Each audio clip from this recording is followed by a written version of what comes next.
अब जो था वो फाइलम फ्लैटवर्म्स जो थे वो थोड़े इवॉल्व हुए और इवॉल्व होकर उन्होंने जो न्यू स्पीशी क्रिएट की, उन स्पीशीज को हम लोग फाइलम नीमाटोडा में रखते हैं। फाइलम नीमाटोडा को हम लोग ज्यादातर राउंड वर्म्स भी कहते हैं, क्योंकि ये राउंड वर्म्स की तरह जो होते हैं वो गोल होते हैं और ये प्रॉपर रिप्रेजेंटेशन होती है ऑफ द वर्म्स की। अगर हम इसके जनरल कैरेक्टर्स की बात करें तो ज्यादातर जो होते हैं ये फ्री लिविंग होते हैं और कुछ जो होते हैं वो पैरासिटिक इन नेचर होते हैं। और ये सबसे ज्यादा जो होते हैं ये बहुत ज्यादा दूसरे वर्म्स की निस्बत फाइलम नीमाटोडा के जो वर्म्स होते हैं वो काफी ज्यादा होते हैं।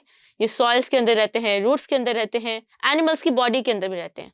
आपको अक्सर सुना होगा कि बच्चों के पेट में जो होते हैं वो कीड़े हो जाते हैं। बच्चों के पेट के कीड़े भी बेसिकली यही राउंड वर्म्स होते हैं, जिनको हम एस्कैरिस कहते हैं। ये कुछ जो होते हैं इनमें माइक्रोस्कोपिक होते हैं और कुछ जो होते हैं इनमें 1 मीटर लॉन्ग भी होते हैं। इसके अगर हम बॉडी स्ट्रक्चर की बात करें तो these are the one that are the triploblastic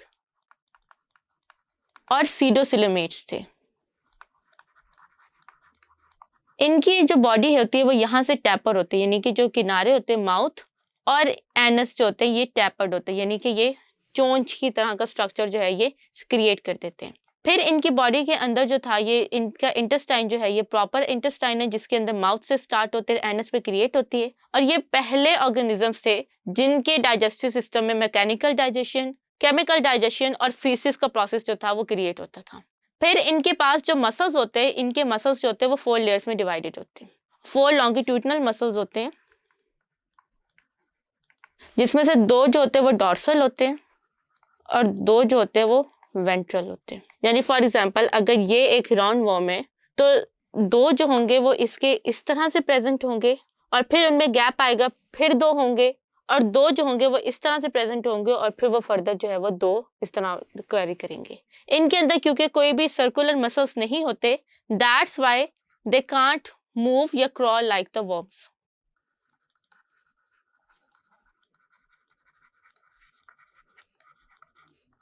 इनके जो आउटर स्ट्रक्चर होता है उसके स्केलेटन को हम लोग क्यूटिकल कहते हैं। ये स्केलेटन जो होता है ये समटाइम्स जो होता है ये स्मूथ होता है और समटाइम्स जो होता है ये स्पाइनी होता है, यानी कि इसके ऊपर छोटे छोटे जो होते हैं स्पाइन लाइक स्ट्रक्चर जो होते हैं ये क्रिएट हुए होते हैं। इनकी बॉडी के अंदर जो होता है वो हाइड्रोस्टैटिक स्केलेटन होता है, जो कि इनको मूवमेंट के अंदर जो होता है वो हेल्प कर रहा होता है। दैट्स वाई हम इनकी बॉडी अरेंजमेंट को ट्यूब विद इन ट्यूब कहते हैं, क्योंकि एलिमेंट्री कैनाल भी जो होती है वो भी ट्यूब होती है। इनके रिप्रोडक्टिव स्ट्रक्चर भी जो होता है वो भी ट्यूब लाइक होता है। अब हम बात करते हैं इसके एवोल्यूशनरी अडेप्टेशन की।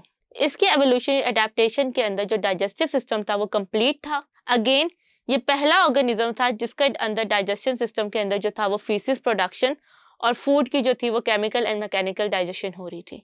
रिस्पायरेटरी सिस्टम अभी तक जो था वो एब्सेंट था और इसके अंदर जो इनकी मॉइस्ट स्किन थी उसके थ्रू जो था वो ऑक्सीजन जो थी वो डिस्ट्रीब्यूट होती थी। ट्रांसपोर्ट सिस्टम जो था वो सर्कुलेटरी ऑर्गन्स वो भी एब्सेंट थे एंड देन जो एक्सक्रीटरी सिस्टम था वो कैनाल्स और प्रोटोनेफ्रीडिया थे।